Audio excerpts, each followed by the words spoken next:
I'd always assumed that if you worked hard and planned carefully, everything would work out. And up until a few years ago, it had.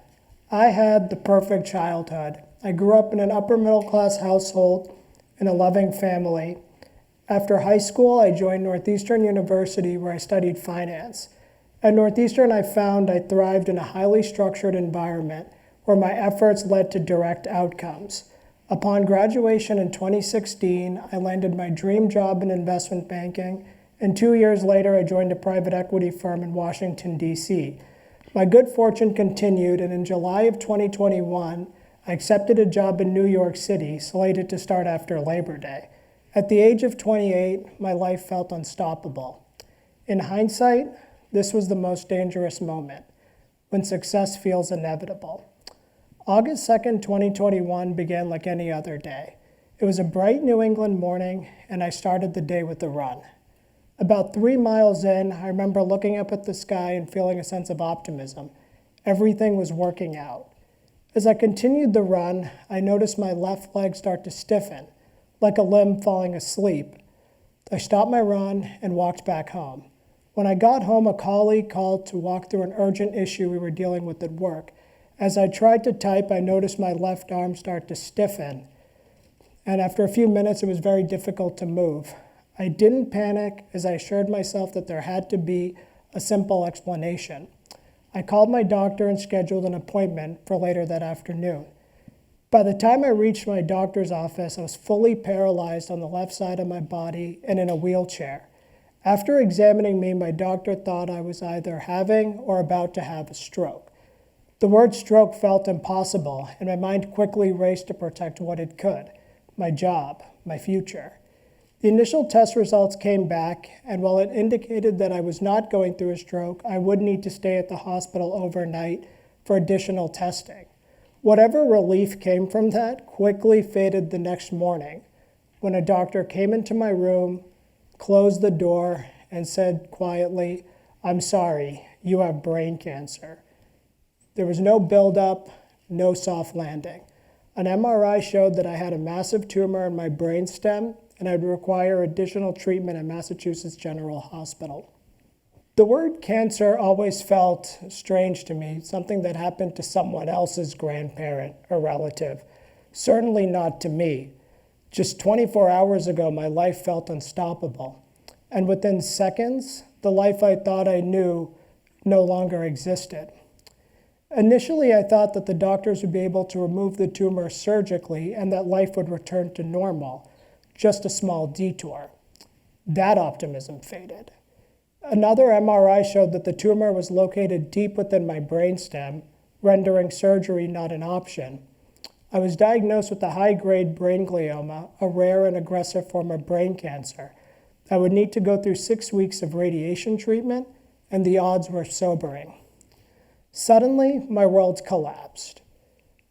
All of the effort and structure that once defined my life no longer existed. I couldn't walk, I was legally disabled, and I was unemployed. In this moment, I felt profoundly alone. I asked my doctor if this is something I could have prevented or predicted. She was unequivocal. No, this was random. I found this quite disconcerting. If something this devastating could happen and be random, what agency did we really have? In a search for answers, I turned to books, and one that helped me find meaning in all of this. In The Black Swan, author Nassim Taleb writes about rare, high-impact events that only appear predictable in hindsight. He writes about wars, financial crises, and other shocks that appear without warning and permanently alter their environment. My tumor was my black swan event. Taleb argues that because black swan events are not predictable, therefore they're not preventable. Instead, he focuses on how we should respond to them. In a later book, Anti-Fragile, Taleb defines anti-fragility as the ability to not just withstand stress, but to grow stronger because of it. My path forward was deeply uncertain. Even with physical therapy, there were no assurances I'd be able to walk again. Suddenly, questions I hadn't thought began to surface. Would I ever be employable? Would I ever be independent? Suddenly I realized how powerless I was in the face of forces I couldn't control. Following radiation treatment, I found myself in a holding pattern. While my tumor shrunk following the treatment, it required active surveillance, monthly MRIs to determine what would come next. In many respects, my tumor represented a sword of Damocles. Like Damocles beneath the sword, I lived from MRI to MRI. Time no longer moved forward, it simply reset. Every month, the clock started again. It was in this moment, and I can't pinpoint exactly when, that I decided if I couldn't control randomness, I wouldn't let it dominate me. I decided I wouldn't just focus on rebuilding my body, but also strengthening my mind. Every day I would remind myself of the 5 choices I had within my control, no matter what was going on around me. First was the power of compounding. Every day I focused on making daily incremental progress in physical therapy. This enabled me to move from a wheelchair to a walker to walking unassisted.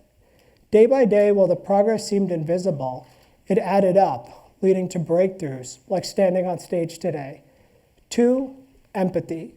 I began to realize that everyone was going through battles I couldn't necessarily see, just like myself, and I tried to approach people with much more patience and to seek out perspectives different than my own. 3, letting go of envy. I stopped doom scrolling and comparing my life to the life I thought I should be living. The only comparison that mattered was with the version of myself from yesterday. 4, gratitude. I am deeply grateful for my family, friends, and the care I received. Gratitude reminded me of what remained rather than what I had lost. I'd keep coming back to this quote from Harry Potter, that happiness can be found even in the darkest of times if one remembers to turn on the light. Gratitude became that light, not because it erased the pain and suffering, but because it reminded me that even in the darkest of times, I have a lot to live for. 5, passion. I developed a deep desire to give hope to others going through adversity, and that impulse is what led me to share my story today. Through these practices, I experienced something known as post-traumatic growth. The idea that one can grow stronger and more purposeful because of adversity, not in spite of it. That doesn't mean that trauma is good or suffering is something to seek out. It just means that when it does occur, we don't just have to endure it. Change can leave us diminished, the same, or transformed. I am now in my 5th year as a brain cancer survivor, and while my future is still uncertain, my footing is stronger. The years I spent rebuilding taught me how to stand again, and while I don't know what will come next, I know I can handle it. My future on August 2nd, 2021 was different. It felt finite and quite scripted. Today it's different. It feels open. There's a Buddhist parable shared by Sahil Bloom in the 5 Types of Wealth about 2 arrows. The first arrow is the pain life gives us. The second arrow is the suffering we heap on ourselves. While I couldn't control the first arrow, I didn't have to release the second. We can't always control the shocks in our lives, but we do have the power to choose how we respond to them. And sometimes that choice is enough. Thank you.